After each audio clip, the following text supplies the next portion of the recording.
Hello guys, welcome back to Almada Cooking Channel. Mama, ಇವತ್ತು ನನಗೆ ಏನು ಮಾಡ್ಕೊಡ್ತೀಯಾ? ಮಗನೇ, ನಾನು ನಿನ್ಗೆ ಇವತ್ತು ಮುದ್ದೆ ಮಾಡಿ ಸೊಪ್ಪಿನ ಪಲ್ಯ ಮಾಡ್ಕೊಡ್ಲಾ? ಓಕೆ ಮಮ್ಮ. ಬಂಗಾರಿ ಮುದ್ದು ನೀನು. ಹಲೋ ಸ್ನೇಹಿತರೆ, ಇವತ್ತು ಸೊಪ್ಪಿನ ಪಲ್ಯ ಬಸ್ಸಾರು ಮುದ್ದೆ ಮಾಡ್ತಾ ಇದ್ದೀನಿ. ಹೇಗ್ ಮಾಡೋದು ನೋಡ್ಕೊಂಬರೋಣ ಬನ್ನಿ.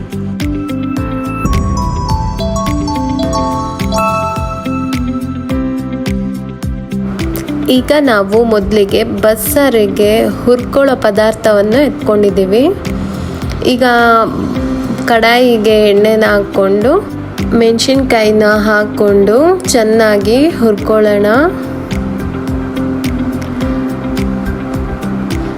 ಈಗ 1 ಸ್ಪೂನು ಧನಿಯಾನ ಚೆನ್ನಾಗಿ ಹುರ್ಕೊಂಡು 1 ಬೌಲ್ ಆಗೋಷ್ಟು ಈರುಳ್ಳಿನ ಚೆನ್ನಾಗಿ ಹುರ್ಕೊಳ್ಳೋಣ.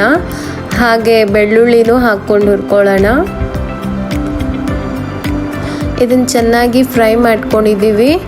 ಈಗ ಇದನ್ನು ಮೆಣಸಿನ್ಕಾಯಿನ ತೆಗೆದು ಬಿಡೋಣ, ಯಾಕೆಂದರೆ ಅದು ಕಪ್ಪಾಗಿಬಿಡತ್ತೆ. ಹಾಗಾಗಿ ಅದನ್ನು ತೆಗಿತಾ ಇದ್ದೀವಿ.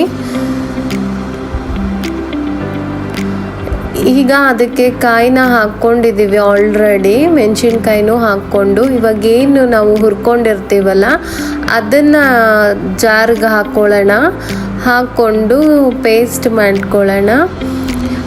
ಈಗ ನಾನು ಏನು ತೋರಿಸ್ತಿದ್ದೀನಲ್ಲ ಇದನ್ನೆಲ್ಲ ಹಾಕ್ಕೊಳ್ಬೇಕು. ಇದನ್ನೆಲ್ಲ ಹುರ್ಕೊಳ್ಳೋದೇನು ಬೇಡ, ಹಸಿಯಾಗೆ ಇದನ್ನು ಹಾಕ್ಕೊಳ್ಳೋಣ.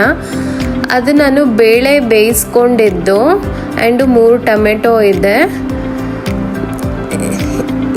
ನೋಡಿ. ಇವಾಗ ಇಲ್ಲಿ ಹಾಕ್ಕೊಳ್ತಾ ಇದ್ದೀವಿ. ಬೇಳೆ ಸ್ವಲ್ಪ ಬೇಯಿಸ್ಕೊಂಡು ಬೇಳೆನ ತೊಗೊಂಡಿದ್ದೀವಿ.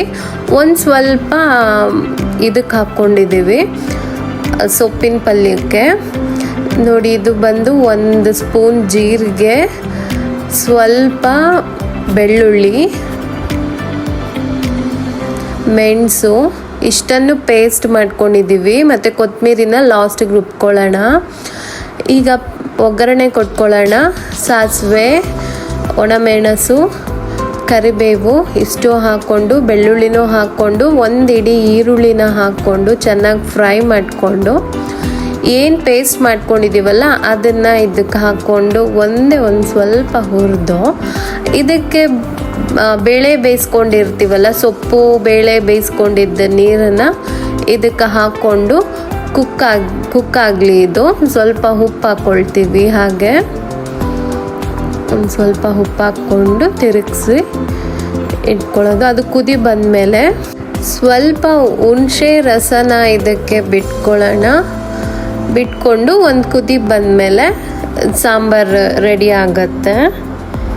ಈಗ ನಾವು ಪಲ್ಯ ಮಾಡೋದಕ್ಕೆ ಪದಾರ್ಥಗಳನ್ನು ತೆಗೆದಿಟ್ಕೊಂಡಿದ್ದೀವಿ. ಈಗ ಒಂದು ಪಾತ್ರೆಯಲ್ಲಿ ಒಂದು ಸ್ವಲ್ಪ ನೀರು, 1-2 ಲೋಟ ನೀರನ್ನು ತೆಗೆದುಕೊಂಡು ಈಗ ಏನು ತೊಳೆದಿಟ್ಕೊಂಡಿರೋ ಸೊಪ್ಪನ್ನು ಅದಕ್ಕೆ ಹಾಕ್ಕೊಳ್ಳೋಣ. ಒಂದು ಸ್ವಲ್ಪ ಉಪ್ಪು ಹಾಕಿ ಅದನ್ನು ಸೊಪ್ಪನ್ನ ನಾವು ಚೆನ್ನಾಗಿ ಕುಕ್ ಮಾಡ್ಕೊಳ್ಳೋಣ. ಆಮೇಲೆ ಅದನ್ನು ಸೋರಿಸ್ಕೊಂಡು ಎತ್ತಿಟ್ಕೊಳ್ಳೋಣ. ಈಗ ನಾವು ಒಂದು ಕಡಾಯಿಗೆ ಎಣ್ಣೆ ಹಾಕ್ಕೊಂಡು ಸೊಪ್ಪಿಗೆ ಒಗ್ಗರಣೆ ಕಟ್ಕೊಳ್ಳೋಣ. ಈಗ ಹಸಿ ಮೆಣಸನ್ನ ಚೆನ್ನಾಗಿ ಸಣ್ಣದಾಗಿ ಕಟ್ ಮಾಡಿ ಚೆನ್ನಾಗಿ ಹುರ್ಕೊಳ್ಬೇಕು ಅದನ್ನು. ಹಾಗೆ ಒಣ ಮೆಣಸು ಹಾಕ್ಕೊಂಡ್ರೆ ಅದಕ್ಕೆ ಟೇಸ್ಟ್ ತುಂಬ ಚೆನ್ನಾಗಿ ಬರುತ್ತೆ. ಸೊ ಉಪ್ಪು ಖಾರ ಎಲ್ಲ ಚೆನ್ನಾಗಿ ಹಿಡಿಯುತ್ತೆ ಸೊಪ್ಪಿಗೆ. ಇಲ್ಲ ಅಂದರೆ ನೀವು ಮೊದಲೇ ಸೊಪ್ಪು ಬೇಯಿಸ್ಕೊಳ್ಬೇಕಾದಾಗ ಹಸಿ ಮೆಣಸನ್ನ ಹಾಕ್ಕೊಂಡು ಬೇಯಿಸ್ಕೊಂಡ್ರೆ ಇನ್ನೂ ಚೆನ್ನಾಗಿರುತ್ತೆ. ಈಗ ಬೆಳ್ಳುಳ್ಳಿ, ಈರುಳ್ಳಿ ಎಲ್ಲ ಹಾಕ್ಕೊಂಡು ಚೆನ್ನಾಗಿ ಫ್ರೈ ಮಾಡಿಕೊಂಡು ಈಗ ಈರುಳ್ಳಿಗೆ ಸ್ವಲ್ಪ ಉಪ್ಪನ್ನು ಹಾಕ್ಕೊಳ್ಳೋಣ ರುಚಿಗೆ ತಕ್ಕಷ್ಟು. ಈಗ ನಾವೇನು ಬೇಯಿಸಿ ಇಟ್ಕೊಂಡಿರ್ತೀವಲ್ಲ ಸೊಪ್ಪು ಅದನ್ನು ಇದಕ್ಕೆ ಹಾಕ್ಕೊಂಡು ಚೆನ್ನಾಗಿ ಮಿಕ್ಸ್ ಕೊಟ್ಕೊಳ್ಳೋಣ. ಈಗ ನಾವು ಬೇಳೆ ಬೇಯಿಸ್ಕೊಂಡಿದ್ದೀವಲ್ಲ ಅದನ್ನು ಕೂಡ ಸೊಪ್ಪಿನ ಪಲ್ಯಕ್ಕೆ ಹಾಕ್ಕೊಂಡು ಚೆನ್ನಾಗಿ ಒಂದು ಒಳ್ಳೆ ಮಿಕ್ಸ್ ಕೊಡೋಣ. ಈ ಬೇಳೆನ ನಾವು ಸಪ್ರೇಟಾಗಿ ಬೇಯಿಸ್ಕೊಂಡಿದ್ವಿ ಸಾಂಬಾರಿಗೆ ಅಂತ. ಈಗ ಅದು ಸೊಪ್ಪಿನ ಪಲ್ಯಕ್ಕೂ ಹಾಕ್ಕೊಳ್ತೀವಿ. ಆ್ಯಂಡ್ ಲಾಸ್ಟಲ್ಲಿ ತೆಂಗಿನ ತುರಿನ ನಾವು ಹಾಕ್ಕೊಂಡು ಈಗ ಒಂದು ಸಣ್ಣದಾಗಿ ಒಂದು ಮಿಕ್ಸ್ ಕೊಟ್ಟು ಕ್ಲೋಸ್ ಮಾಡೋಣ. ಈಗ ಮುದ್ದೆಗೆ ರೆಡಿ ಮಾಡ್ಕೊಳ್ಳೋಣ. ಮುದ್ದೆಗೆ ಆಲ್ರೆಡಿ ನಾವು ಹಿಟ್ಟು ಹಾಕ್ಬಿಟ್ಟಿದ್ವಿ. ಈಗ ಆಬ್ವಿಯಸ್ಲಿ ಎಲ್ಲರಿಗೂ ಮುದ್ದೆ ಮಾಡೋದಕ್ಕೆ ಬರುತ್ತೆ, ಹಾಗಾಗಿ ನಾನು ಜಾಸ್ತಿ ತೋರ್ಸಕ್ಕೆ ಹೋಗಲಿಲ್ಲ. ಈಗ ಲಾಸ್ಟಲ್ಲಿ ಅದನ್ನ ಹೆಂಗೆ ಮಿದ್ತಾರೆ ಅನ್ನೋದನ್ನು ನಾನು ತೋರಿಸಿದ್ದೀನಿ ನೋಡಿ. ಅಮ್ಮ ಎಷ್ಟು ಚೆನ್ನಾಗಿ ಒಂದು ಗಂಟು ಇಲ್ದಂಗೆ ಅದನ್ನು ಚೆನ್ನಾಗಿ ಮಿದ್ದಿ ಮುದ್ದೆ ಮಾಡ್ತಾರೆ. ಈಗ ಮುದ್ದೆನ ಚೆನ್ನಾಗಿ ಉಂಡೆ ಟೈಪ್ ಮಾಡಿ ಇವಾಗ ಅದನ್ನು ಹಾಟ್ ಬಾಕ್ಸಲ್ಲಿ ಇಡ್ತಾರೆ. ಈಗ ಮುದ್ದೆನೂ ಕೂಡ ರೆಡಿಯಾಗಿರತ್ತೆ.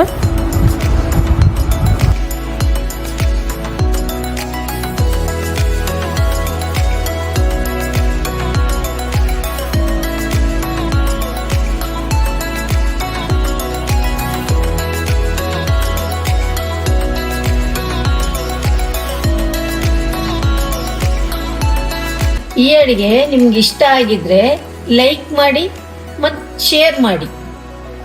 ಚಾನೆಲ್ನ ಸಬ್ಸ್ಕ್ರೈಬ್ ಮಾಡ್ಕೊಳ್ಳಿ.